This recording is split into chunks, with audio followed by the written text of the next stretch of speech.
paz do Senhor Jesus. Estamos com a pré-aula para a lição de número 13, classes de jovens, última lição do nosso trimestre. Essa lição será para o dia 25 de junho de 2023. O título: A beleza da unidade espiritual. O texto principal está no Salmos 133, verso 1. Ó, quão bom e quão suave é que os irmãos vivam em união. O resumo da lição nos diz: a unidade da Igreja de Cristo começa em Deus, em nosso relacionamento pessoal com Cristo. Esse é o canal O Som do Clarim. Se você não é inscrito, inscreva-se logo. Ative aí o sininho de notificações para não perder nossas publicações, nossos vídeos novos. E também compartilhe esse vídeo aí com outras pessoas. Você que não viu as outras aulas anteriores, visite nossas playlists. E também, se você puder, recomende nosso trabalho aí para outras pessoas. Nosso muito obrigado. O texto bíblico para esta lição está no Salmos 133, do verso de 1 ao 3, e também em João, capítulo 17, do 20 ao 23. Ó, quão bom e quão suave é que os irmãos vivam em união. É como o óleo precioso sobre a cabeça, que desce sobre a barba de Arão, e que desce a orla das suas vestes. Como o orvalho do Hermon, que desce sobre os montes de Sião, porque ali o Senhor ordena a bênção e a vida para sempre. Eu não rogo somente por estes, mas também por aqueles que pela sua palavra hão de crer em mim, para que todos sejam um como tu, ó Pai, o és em mim e eu em ti. Que também eles sejam um em nós, para que o mundo creia que tu me enviaste. E eu dei-lhes a glória que a mim me deste, para que sejam um, como nós somos um. Eu neles e tu em mim, para que eles sejam perfeitos em unidade, e para que o mundo conheça que tu me enviaste a mim, e que tens amado a eles como me tens amado a mim. É o texto bíblico que está no Salmos 133, de 1 a 3, e João, capítulo 17, do 20 ao 23. Estamos finalizando nossa série de lições para este segundo trimestre de 2023, prezado jovem. Você que é professor, você que é superintendente da classe de jovens, você que é superintendente da EBD aí na sua igreja, essas lições foram maravilhosas para o nosso enriquecimento espiritual, para a nossa aprendizagem, para que nós possamos servir melhor ao Senhor. Foram lições maravilhosas. Então eu quero te convidar para meditar nessa última lição, porque a pré-aula ela é rápida, ela é sucinta, ela traz alguns subsídios para a aula do professor. Então eu gostaria que os professores eles reunissem aí seus alunos e discutissem um pouco aí, dividindo em grupos, talvez 2 ou 3 grupos aí na sua sala, e falasse um pouco sobre comunhão e sobre união, sobre unidade, porque aqui diz: ó, quão bom e quão suave é que os irmãos vivam em união. Estudaremos a respeito da unidade encontrada neste Salmo 133. Vamos observar também a oração sacerdotal do Senhor Jesus, em João capítulo 17, do versículo 20 ao 23. E ali vamos perceber que a verdadeira unidade dos cristãos começa em Deus. Depois vai para o relacionamento pessoal com Cristo, para então nos relacionarmos com nossos irmãos. Então veja a direção. Primeiro vertical, depois horizontal. Fala de alguma coisa? Vertical e horizontal? Fala da cruz de Cristo. Então, esse relacionamento passa obrigatoriamente pela perseverança na doutrina, na piedade e também no serviço cristão que nós prestamos ao nosso Deus. Observe ali em Atos dos Apóstolos como a igreja primitiva atuava, trabalhava e em todos havia aquele amor, havia perseverança. A primeira parte de nossa lição, que fala da beleza da unidade, nós vamos observar que este Salmo 133, ele é denominado Salmo dos Degraus ou das Peregrinações. Há pelo menos mais 15 salmos nessa mesma categoria, do 120 ao 134. E o que é isso? Então a característica principal deles é porque são canções de adoração enquanto o povo de Deus caminhava, peregrinava ao Monte Sião para adorar ao Senhor. Nesse aspecto, o tema desse salmo é a unidade. União. Na adoração, a unidade é o elemento indispensável. É o contraponto a qualquer ideia de egoísmo ou disputa. Porque aqui fala de unidade. Sede todos de um mesmo parecer. Isso não significa que todos vão ser a mesma coisa, que todos vão concordar nas mesmas coisinhas, porque nós não somos robôs. Nós somos seres humanos e somos servos do Senhor. Nós temos posições, opiniões que às vezes divergem um pouco, mas o nosso objetivo ele deve ser um só. A nossa união, a nossa unidade, ela deve estar pautada na palavra de Deus e na doutrina do Senhor. Esse Salmo 133 revela que a beleza dessa unidade é uma beleza natural, que é comum a uma família espiritual, porque nós agora fazemos parte da família de Deus, a família espiritual. Então temos que ter unidade. Uma casa dividida subsiste? Uma igreja dividida subsiste? Subsistirá? Deus quer unidade, união. Então nós precisamos, mesmo com nossas opiniões às vezes diversas, saber que nós temos um só objetivo. A unidade ela é boa e suave. Observamos esse verso 1, que essa expressão quão bom e quão suave é, quer dizer, quão bom e também suave, o salmista deseja aí demonstrar a beleza dessa unidade entre os irmãos, nessa família de Deus, que é a família espiritual, deve ter unidade. Então, observe que quando os irmãos vivem guerreando entre si, famílias inteiras sofrem. As forças são medidas e depois vem um prejuízo, porque um quer sobrepor-se ao outro, o outro quer ser maior do que o outro quer esganar o outro. Misericórdia. Então, guerrear não é bom para a família.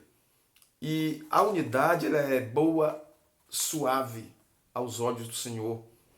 Quem não gosta de desfrutar da bondade e da suavidade de um ambiente familiar? O nosso lar, a nossa casa tem que ter essa suavidade, essa bondade de Deus, não é? Essa coisa gostosa da comunhão, daquele ambiente gostoso que é o ambiente do lar. Então essa imagem da unidade familiar, ela deve transbordar para a unidade espiritual. O salmista, ele espera que os peregrinos israelitas apliquem essa verdade ao subir unidos para adorar ao Senhor no templo, porque ali era o cântico dos degraus. Tinham cânticos, vários cânticos, e chamado Cânticos dos Degraus, onde os peregrinos subiam para adorar ao Senhor. Na realidade da igreja local, hoje, nos dias em que vivemos, nós temos que saber que somos irmãos espirituais em Cristo e saber também que isso é belo, é bom e é suave quando há unidade, quando isso é realidade em nosso meio. Duas imagens são usadas aqui, primeiro a do óleo da unção e depois o orvalho de Hermon. O salmista Davi usa essas duas imagens para falar a respeito do valor e da beleza da unidade, o óleo da unção e o orvalho de Hermon. Hermon é o Monte Hermon. Vamos ver o óleo da unção, que era usado sobre o sumo sacerdote, porque quando havia a consagração do sumo sacerdote, que acontecia apenas uma vez na vida dele, tratava-se de uma coisa santa, uma coisa sagrada. Esse óleo era derramado sobre o sumo sacerdote e esse perfume exalava e contagiava todo o ambiente. Era um cheiro agradável, coisa gostosa mesmo, coisa boa de sentir. Então esse óleo descia sobre a sua cabeça e também sobre a barba, bem como suas vestes. Daí nós observamos que muitos daqueles sacerdotes eles tinham barbas um pouco longas e aquele óleo derramado descia ali sobre aquela barba e era aquele descia ali e exalava aquele perfume. A comparação é clara. A unidade espiritual observada do ponto de vista de Deus é uma coisa santa, sagrada, que destila um bom perfume, destila formosura, doçura em qualquer ambiente pelo qual passa, né? Agora o orvalho de Hermon, lá no monte, que descia em certa ocasião sobre os montes, principalmente o Monte Hermon, observe que o Monte Hermon está bem distante dos montes de Sião. Se observarmos na geografia da Palestina, vamos observar então, vamos ver que o Monte Hermon está um pouco distante, está bem distante dos montes de Sião, onde ficam no sentido sul, aquele em sentido norte. Quer dizer, Hermon no sentido norte e os montes de Sião no sentido sul. O Hermon é cercado de uma região em que o sol é muito escaldante. Nós chamamos assim, um sol para cada cabeça, um sol para cada pessoa. Aqui no Nordeste a gente fala assim. Mas porque realmente o sol, em certa época, era muito forte, calor escaldante. Entretanto, por ser um monte bem elevado, muito alto, seu pico sempre está coberto de neve. Que coisa interessante. É o orvalho do Hermon que levará frescor à vida e à área de vegetação, aquela área de vegetação bem castigada pelo sol escaldante, até chegar ao Monte de Sião, a morada do Todo-Poderoso, de onde ele ordena todas as bênçãos. Então essa poesia sagrada aí escrita no Salmo 133, que traz a palavra de Deus viva para nós, trazendo doutrina e ensinamento, aí fala do amor fraterno, da unidade entre os irmãos e muita coisa boa nós observamos nesse Salmo 133. O Monte Hermon, com o seu frescor, em período de sequidão, aquele orvalho que descia, se formava, depois escorria, então produzia saúde em momentos de enfermidade, conforto, alegria e vida para a família espiritual, porque tudo ali redundava em bênção, trazia benefícios, né? Assim é o amor fraterno e a unidade entre irmãos. Esse frescor espiritual, essa comparação, mostra que no período de luta, de sequidão, também nós podemos desfrutar de saúde, né? Em momentos de doenças, de enfermidades, podemos desfrutar de conforto, alegria e vida, e principalmente vida espiritual. A segunda parte da lição fala sobre unidos para a fidelidade e frutificação. Nós nos unimos para que as bênçãos de Deus elas sejam derramadas sobre nós e nós possamos agradar a Deus, porque Deus é Deus de justiça e Deus que sempre promoveu e propagou a unidade e a união. Observe a Trindade, o Pai, o Filho e o Espírito Santo. Essa união, não é? Três pessoas na divindade. O Pai Todo-Poderoso, né? Nosso Deus Pai. O Filho, nosso Senhor Jesus Cristo. E o Espírito Santo, nosso Deus Espírito Santo. São três pessoas da Trindade, mas que há uma união maravilhosa, gloriosa. Então, o exemplo para nós, Jesus sempre falou, eu e o Pai somos um. Falava de unidade. Da mesma forma que a igreja ela precisa aprender a viver essa unidade que o salmista mostrava ali. O salmista Davi, ele desejava que a nação compreendesse esse valor da unidade, a beleza, a importância dessa união espiritual. Nosso Senhor desejou a perfeita unidade de sua igreja ali na oração sacerdotal, em João 17, 20 a 23. E orou ao Senhor para que nós fôssemos também unidos. O Senhor Jesus não só desejou isso, ele orou por isso. Essa oração tem uma perspectiva futura. Sim, a respeito dos que hão de crer em mim. Ele falou. Então, hoje nós que cremos no Senhor e aqueles que ainda hão de crer, precisarão viver essa união, essa unidade da igreja. Nosso Senhor Jesus Cristo sabia que a unidade é boa e suave. Finalizando essa segunda parte, observamos que essa unidade ela vem de Deus, nosso Senhor Deus. E essa unidade precisa existir entre irmãos. A Bíblia diz que nós seremos conhecidos se amarmos os nossos irmãos. Amai-vos uns aos outros como eu vos amei, disse o Senhor, não é isso? Assim, a ideia de uma igreja local dividida não está cogitada nas Escrituras. A igreja ela precisa estar unida, em união, para vencer este mundo, vencer as tentações e se preparar para a subida gloriosa, para o arrebatamento glorioso. Por último, elementos da unidade da igreja. Por exemplo, unidade na doutrina, não é? E unidade, além de nós observarmos essa unidade não só na doutrina, mas também em todo o corpo da igreja, não é? Unidade na piedade, unidade no viver cristão, na fraternidade, no amor, unidade no serviço. Então nós vamos falar aqui nessa última parte sobre essa unidade, tanto na doutrina, quanto na piedade e também no serviço.